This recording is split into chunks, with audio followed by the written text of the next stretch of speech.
Hana manusia yang paling mulia uronyo. Hana putih banding uronyo antara ulama dengan orang lain selain daripada para ulama-ulama.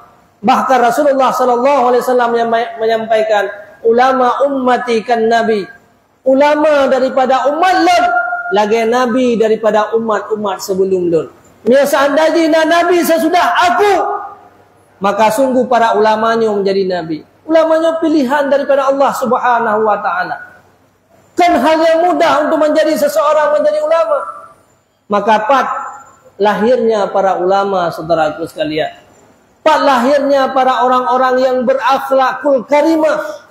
Tempat-tempat lembaga pendidikan ke hari ini. Itulah lembaga pendidikan daya. Untuk uronyo ile kondisi pendidikan daya uronyo yang di luar. Mantalah ke doa ba Allah.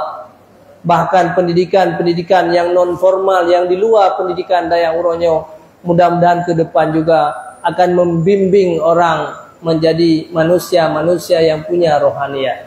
Nyata yang belakang ke depan. Saudara sekalian yang seiman dan yang seagama, maka anak-anak kitanya uronyo yang hadir, yang mereka sudah menempuh pendidikan agama, dan pendidikan agamanya ke yang paling pokok lah udip daya. Yang lain mendung tak tinggalkan katanya. Fasilitas-fasilitas dunianya mendung tak tinggalkan. Hana mengatle dunianya pada saat tanya wow lampu kubur tengok. Hana lezat le pada saat kitanya kembali kepada Allah. Orang yang akan melinggar di hati amuh, orang yang hana harga le amuhnya.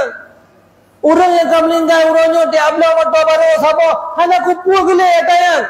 Tapi apa yang mereka inginkan hari ini dan kitanya ukur kembali kepada Allah, putra yang tak inginkan anak kitanya yang bisa membaca Quran, anak kitanya yang membaca surat Yasin, anak kitanya yang bangun di tengah malam mengalirkan air mata mendoakan atas kesalahan-kesalahan tanya dalam udip agar kita terhindar daripada siksaan Allah, daripada persoalan-persoalan. Dikala kita berada dalam liang lahat, tinggal kita ya Allah tukang pulen apa yang tahu. Tinggal disiksa kita dalam kubur. Siapa yang mengangkat tangan malaikat? Siapa yang membentengi tayo daripada sengatan ular-ular yang berbisa dalam liang lahat? Siapa? Yang paling tak inginkan kitanya uroyo. Tidak ada yang lain wahai saudaraku sekalian. Mungkin anak milik kitanya uronyo hana pernah tayajuk di pondok pesantren, dia membaca Al-Quran di depan kubur tayo, jangan pernah bermimpi. Hana mungkin anak kitanya uronyo tidak pernah mondok di pesantren, dia berdoa di tengah malam tahajud, jangan pernah bermimpi. Tapi siapa yang sanggup melakukan itu? Hanyalah orang-orang yang pernah mondok di pesantren. Walillahil alhamdulillah. Anak-anak kitanya yang berada di depan kita hari ini, ini adalah sebuah karunia yang paling besar yang Allah berikan kepada kitanya uronyo. Makanya saudara-saudara sekalian, para ummi-ummi, para ibu-ibu dan para wali-wali santri, jangan sia-siakan kehidupan mereka, jangan hancurkan kehidupan mereka. Jaga begat-begat anak kitanya. Inilah permata yang paling berharga. Baik sampai tercecer sehingga permatanya. Baik sampai tak sia-siakan katanya. Akan menyesal seumur hidup katanya sehingga apalagi di saat kita hari akhirat. Baik nudalimi yang nikmatnya saudara dan sekalian. Awaknya hawai sid sehingga tersenyum murah akhirat. Baik hancurkan le kehidupan awaknya. Kadang-kadang tanya orangnya kehancur. Kadang-kadang pribadi tanya orangnya kesalah dalam udip tanya. Kadang-kadang dia buatkan hanya tak doa bagaimana cara hidup di dunia ini. Kadang-kadang ibadat banyak yang tertinggal.